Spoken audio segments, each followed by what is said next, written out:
Cara kita menganalisa kerusakan optocoupler.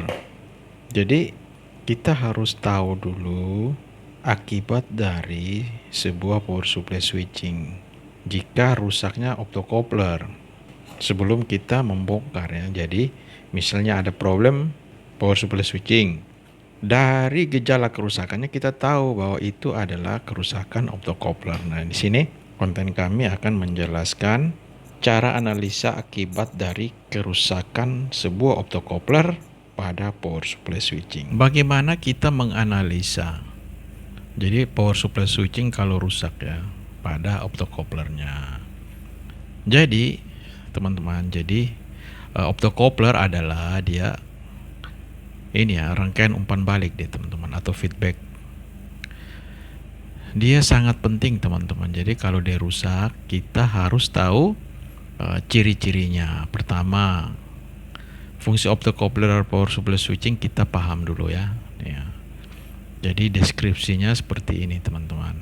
Nah, kalau deskripsinya sudah diketahui, sudah kita tahu, jelas nanti gejala kerusakan sebuah optocoupler pada power supply itu bisa kita ngerti juga teman-teman. Jadi pertama ini ya kerusakannya ini ya, power supply tidak menyala sama sekali atau over voltage ya. Kemudian dia bisa drop juga tegangan. Dia restart protect terus menerus, dia restart. Kemudian ini tegangannya berfluktuasi, ini artinya berayun. Dia berayun-ayun.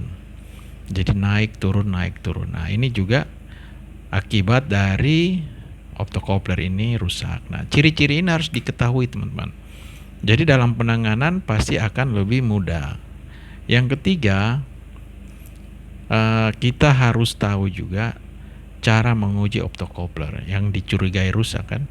Setelah tahu ciri-ciri yang di atas tadi, kita bisa mengujinya dengan cara visual.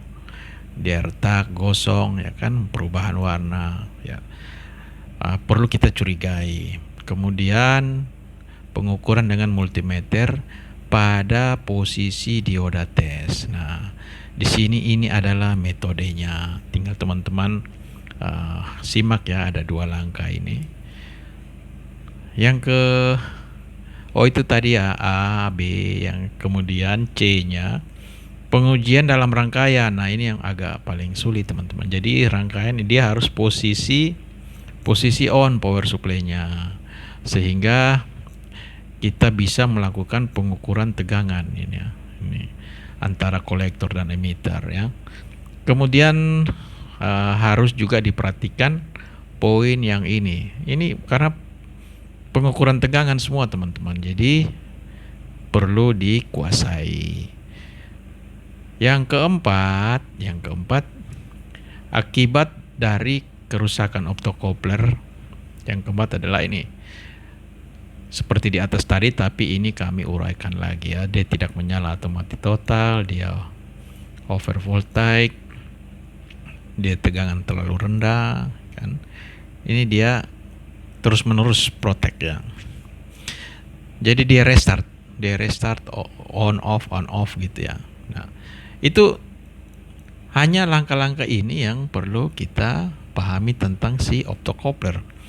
Ya, anggap saja ini tutorial rahasianya teman-teman.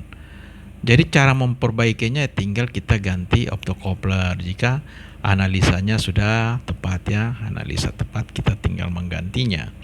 Nah, kemudian ini adalah poin-poin yang harus kita dalam melakukan penggantian. Oke teman-teman, jadi silakan disimak sehingga konten kami bisa berkembang.